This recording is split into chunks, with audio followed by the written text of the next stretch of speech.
The content you're about to enjoy comes from the archives of The Best You.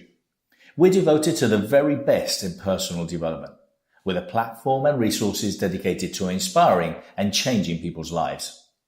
At The Best You, we work with the world's leading writers and trainers on the evolution of the self, and people whose journeys have been affected by their work and words. For more information, go to www.thebestyou.co. Hi, I'm Bernardo and welcome to Inspiring People. And today I have the pleasure of interviewing Benjamin Bonetti, who's a speaker, author and coach. Benjamin, thank you very much. Thank you very much. Thank you for being here today. You're welcome.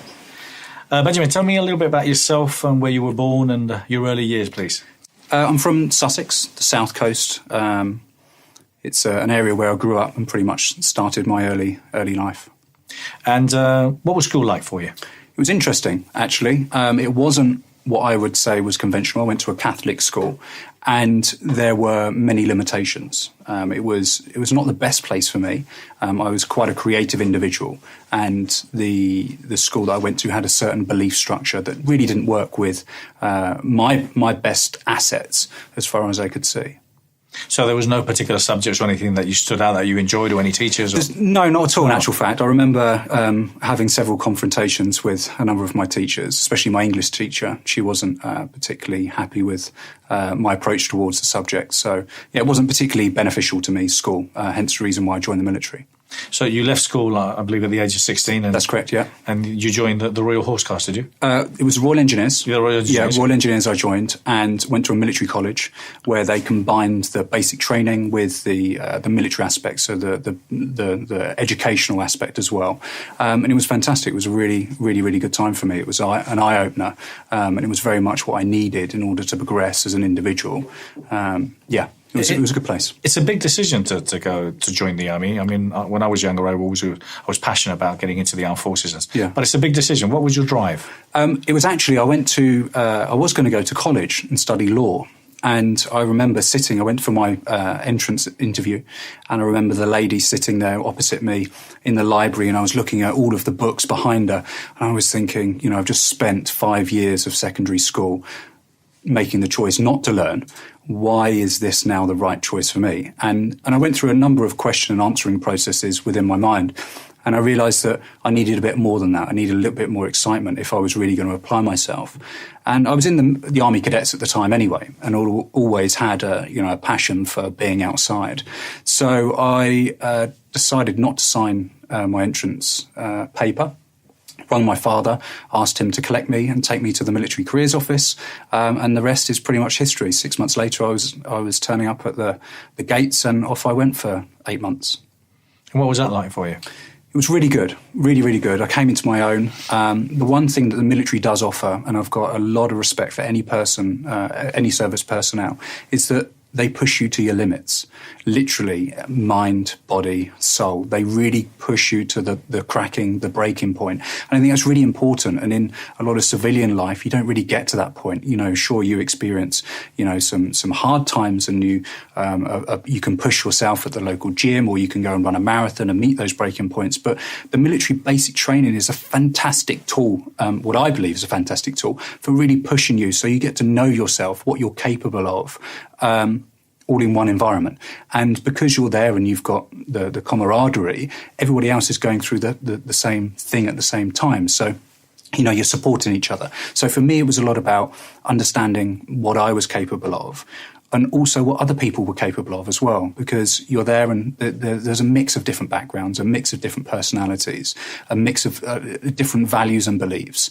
A lot of, everybody is so diverse, yet you all find common ground. And that common ground is that respect that you have for each other, knowing that you're there.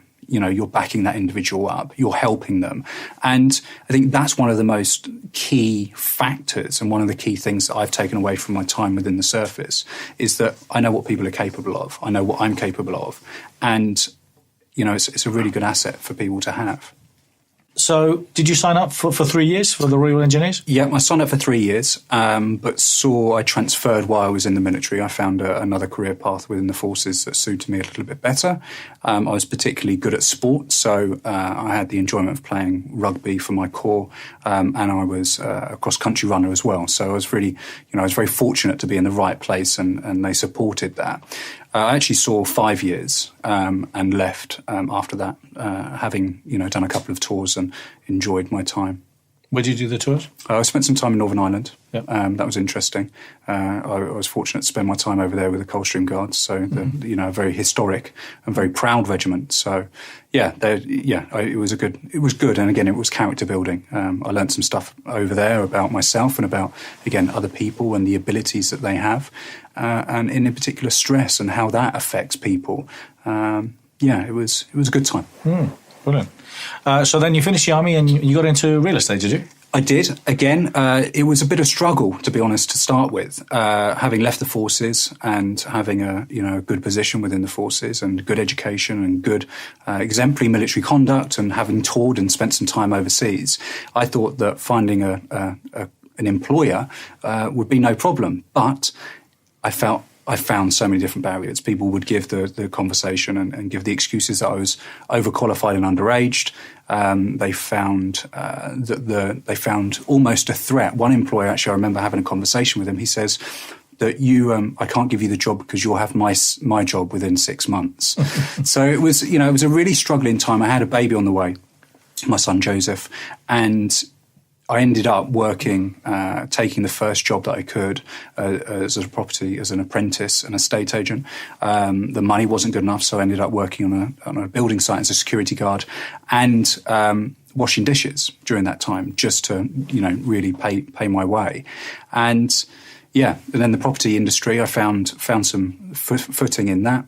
And worked my way up to senior negotiator, ended up running an estate agents down in Brighton, and then set my own up and sold it, within a couple of years. So it was a pretty fast track move for me.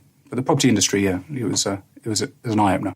Yeah, I've come across a few people myself, actually, on a real estate background as well. Yeah. I wonder what gets people. I think it's the stress. I think the transition is very simple. Yeah. Understand, once you've worked in that high pressure job, long hours, and you're seeing, you're absorbing all that energy, and it's good and bad. I think, there's a lot to be said, and you can, it seems like a natural transition, really. With a lot of the people I've interviewed over the years, I've come across that there's a turning point, or there's some external or internal factors that causes people to change drastically, or their careers or their lives. What made you get into what you do now? I mean, because you quit the real estate. How did that happen? It was interesting, really, because as a child, I was always interested in what made people tick. Why some people would consider themselves successful, why some people would be quite complacent with their lives and not want more. It was something that it was like that inner question that always was there. For me, it started a long time ago, probably when I was about 12, 13 years old. I was interested and kind of pursued it then, but it never became a full-time career choice or path, maybe because of my own limiting beliefs. And I remember actually seeing a hypnotist in the Canary Islands where I was holidaying at the time. I must have been 13, 14. And that was probably the starting point of my interest within the self-development and this industry. And then it kind of my interest took a sabbatical for a while, and then kind of restarted again when I was in the military again. I was looking to progress my career, and I started listening to the likes of Tony Robbins. I looked at Richard Bandler, also looked at all of the business people as well. So Bonetti, her body shop actually started less than half a mile away. She lived where she grew up was half a mile away from where I live at the moment. And the Richard Bransons of the world. So I was always interested in how these people were evolving, how they were moving at their pace, and that was probably the key time, a turning point is what makes the difference between someone that's successful and not. And again, that question arose when I left the military, and I think the key turning point was when I had my hands in soapy water washing people's dishes. Although it's not beneath me, and wasn't beneath me at the time, and I was really grateful for the job, I thought that there had to be more to life than that for me. I didn't feel comfortable. It didn't feel like a comfortable surrounding for me. So again, that was when I took the leap into bettering myself as an individual and really just learning every day, learning more, finding out what can improve, how I can improve. And every day is an evolution. That's something that I don't take for granted. It is said that we live in a world our questions create. And it's true. Those that have succeeded in life, those that stand out, those that have made a difference, those that are inventing, those that are exploring, pushing the boundaries of reality are based on those that have asked themselves empowering questions. In my new book, The Question, Find Your True Purpose, I help you find your true purpose, find your legacy. For more information, go to www.thequestion.co. If you're interested in working with me, contributing to the magazine, maybe speaking at any of our many events around the world, partnering or licensing The Best You, go to www.thebestyou.co. So when you finished your real estate, did you jump into NLP? You did some NLP training? Was that happen all of a sudden? It was actually before then. I had the property industry, the estate agency, and I wasn't happy. I was working long hours. I was stressed. I wasn't seeing my family. All of the aspects of life which I thought were important, I realised pretty quickly they weren't important. I had the nice house, I had the nice car, I had financial abundance, but there was an aspect of my internal fulfilment that was missing, and I explored a number of different therapies and started questioning, which would be the right choice for me. And then an opportunity came up in Brighton to go on an NLP practitioner course. So I took some time away from my estate agency business when I did the practitioner course, and pretty much when I went back to the office, I decided that wasn't the right place for me. And I actually passed over my shares to my business partner at the time, and that was it. Handed over my keys, and since then, obviously, I've evolved into the career that I'm in now. And I've heard this story quite a few times with people that have done some training, whoever it may have been, Tony Robbins, Richard Bandler, and all of a sudden it's the starting point of many questions being asked and also kind of a new beginning. Yeah. And what is also great and fascinating for me, being in the industry, to see how so many people's lives have continued to evolve year after year after year. So now you're into personal development. This is what you do. You're obviously a very successful author, and you've got all your books and apps. Tell me a little bit about what you do and your daily life is, and the kind of work you help people with. It varies dramatically. I actually work with little or no agenda. I see what happens throughout the day and what feels right. So I may be working on a book. A book I've just finished actually has taken me a year, whereas some of the other books that I've been working on I can finish within 3 months. So there is no set agenda. Obviously, I have some clients I work with now, and so every day is very much different. For me, it's about continually moving and getting my thoughts down on paper and listening to what people want. I think that's the key thing. So many people are out there with one-track minds delivering messages, whereas for me, it's about just listening to what actually people want and then delivering based on that. And that's where the flexibility comes in with regards to, my job and my career, is to understand what the client wants. And when I mean client, it means the masses. That was one of my purposes of getting into the industry, is because I saw so many unhappy people, and so many people didn't really know where to go to get the solutions. So for me, it was about delivering a message which would help as many people as it could, and the books and the apps and the audios and all of the blogs. That helps. That evolved as a result of people wanting to listen to my message. And I think it was a point as well, is I was getting a lot of feedback at the time with regards to people asking more questions. And I think, that was it. They could relate to me with, the background that I had and the struggles that I had. It seemed to hit a nerve with some people, and seeing someone evolve quickly, and, people want to know what the secret is. But there was no secret. And I was quite open with that. So it's about sharing my story. that's what my day is. It's about sharing my story, sharing how I overcame my obstacles, and all the time that there's someone there to listen, I'll keep waking up with that mission. So, with for example, the books that you publish, what's the tendency? I know there's many subjects that you help people with, but Sure. What's kind of the generic or the most people that come seeking help for? It's a variety of things. However, they seem to be categorized within a sense of personal value, the unknown, not knowing where they're going. And they're looking for an answer. The truth of the matter is they know what to do all along, whether it be weight loss, not knowing what diets to go for, or whether it's, a career change or a relationship change. They're looking for validation. They're looking for someone to give them permission, ultimately, that it's okay to make some change happen. So the topic is varied, but the strategy is very much the same. Let's face it, we've all got our own issues. We've all got aspects of our life that we're not particularly happy with, and we can better. So it's just about, being honest with ourselves and understanding that there can be more. For me, it's about being honest, and my approach is slightly different to the average therapist, I like to think anyway, is that it's a no-nonsense approach. So I tend to say it how it is, and I think that's been the refreshing point for so many people for so long, is that there's plenty of people out there that will listen and guide based on their own experiences and what they believe is true. But there are very few people out there that will say, become the question coach, start questioning them, and asking the questions and getting them thinking and finding the solutions for themselves. So it doesn't really matter what the problem is. The solution is always found within that individual, and it's just through question and answering, really, Bernardo.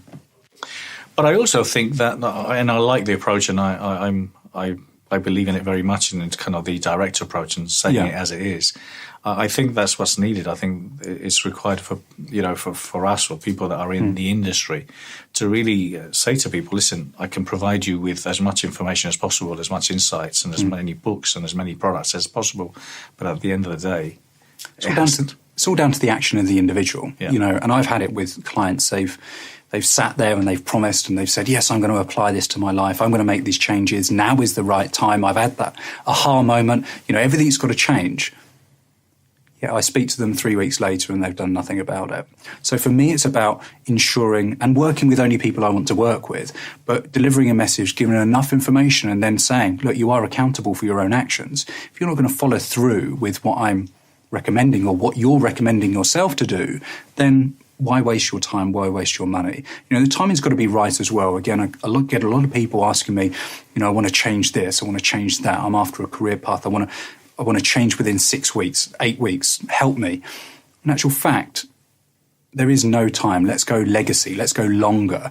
And that's very much about part of the message that I'm delivering is that short-term change never works. It never works. There's no solution.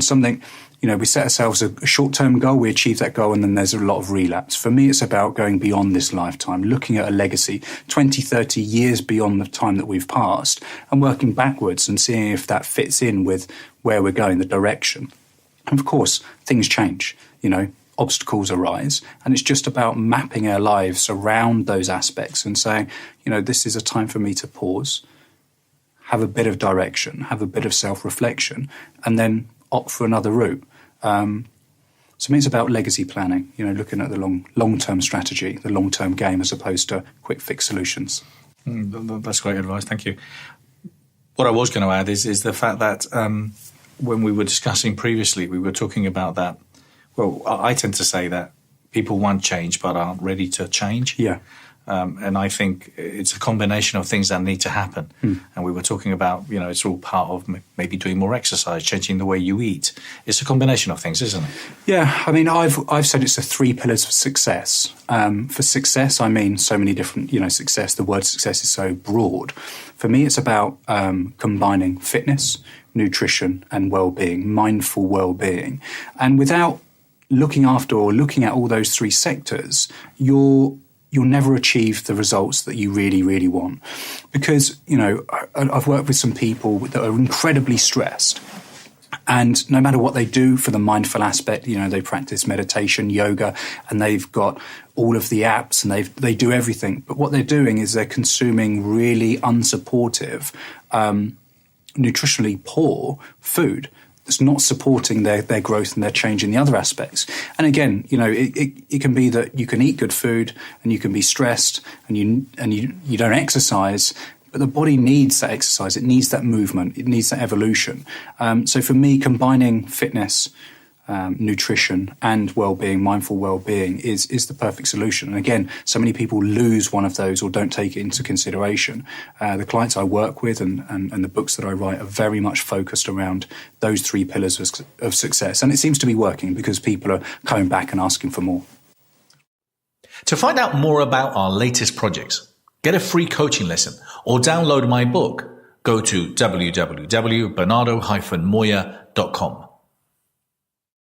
Education. Is education important to you? I mean, we're in the industry of personal development and self-improvement. We obviously we reinforce and provide people content and tools, and there's loads of stuff on YouTube and videos and stuff. Yeah. Well, what's your thoughts regarding education and learning?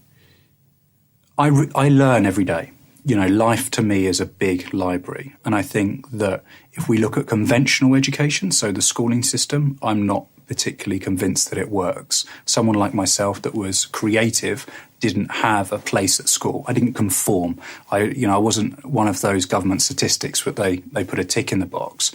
So I think I respect the teaching. If we're talking at primary and secondary school, sectors, I respect that industry. I respect every single teacher out there for investing their time in our younger generations. For me, I think there needs to be a little bit more of a lateral thinking.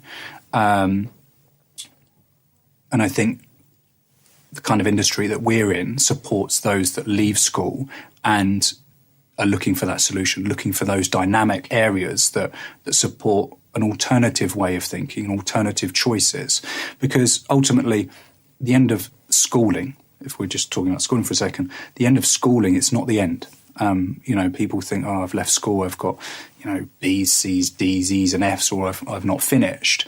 Well, in actual fact, that's irrelevant. That's not the starting point of life. The starting point of life is when you choose to start your life.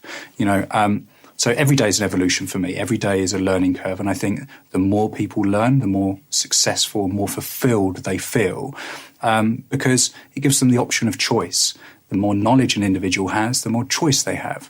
And the people that I've worked with who have educated themselves in vast, vast areas, from soil generation through to, the climate conditions, through to, politics, the person that has the widest internal library of knowledge generally will succeed more. So, just back to your question, education is really important for me, but not in the conventional sense.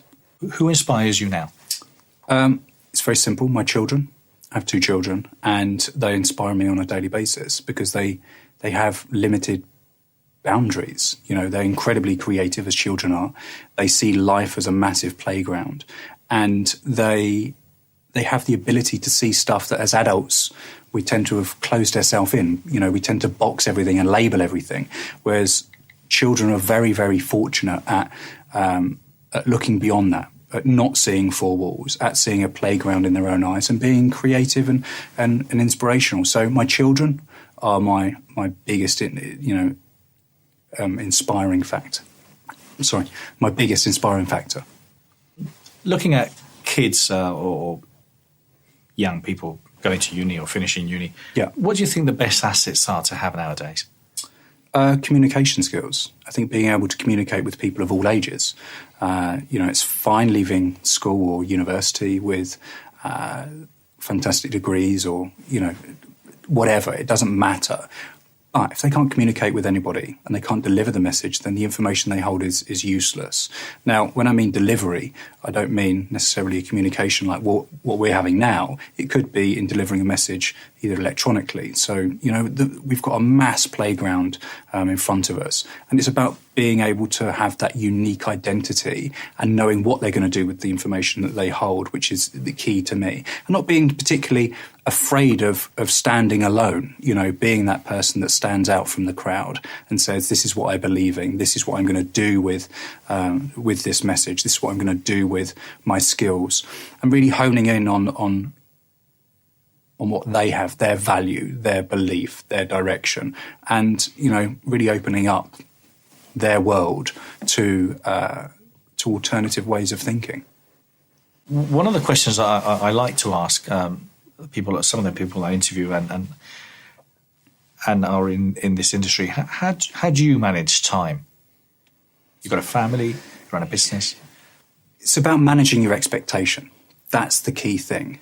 We all want to cram as much into the day as possible, but having just completed a book on stress and researching and speaking to people in all different backgrounds and all different environments, one of the key things that really came out was those people that were the most stressed were the most people that took on too much, and generally took on stuff that wasn't true to their own purpose, their own direction. I mentioned earlier about legacy planning and looking beyond. And what I found was a lot of people had become so wrapped up in being someone else that life threw more at them, and time just kind of evaporated. They were treading water ultimately. For me, it's about waking up and knowing that providing I'm heading in the right direction, which is true to me, then time no longer becomes an issue, because it takes away the pressure, takes away the restrictions, it offers a little bit more flexibility. And that's one of the things that I really was important for me when I sold my estate agency business, was the fact that what I valued, the nice house, the nice car, the regular income, that wasn't important anymore. It was what changed and what shifted for me was having the freedom to do what I wanted when I wanted. I didn't know quite at the time that it would lead me along this path, but it has, and I seem to be achieving that. And that's only through being true to myself, true to the values that I have, having belief in myself and having belief in others, and working on the basis that, my mission statement was always very much inspiring others to achieve great things. And providing I can wake up in the morning and still be working towards that, then time is quite simple, because I have enough of it. And I suppose my last question is we were talking about legacy and people's legacy. What would you like your legacy to be? Providing I can help people. My legacy has always been, inspiring others to achieve great things. So it's trying to reach the mass, not trying, but reaching the masses, helping more people than I'm doing at the moment, producing more products. And of course, following my own evolution, I'm sure the beliefs that I have today about certain aspects of life, and my own life and my children's life, will change. But for me, it's about continually developing as an individual and sharing that message. And as I said to you earlier, providing there could be one person there that's listening. If that one person is willing to invest their time in me, then I'll keep going. I'll keep delivering that message. Brilliant. Thank you very much. Thank you. Thank you. You're welcome. And thank you very much for watching Inspiring People. Thank you.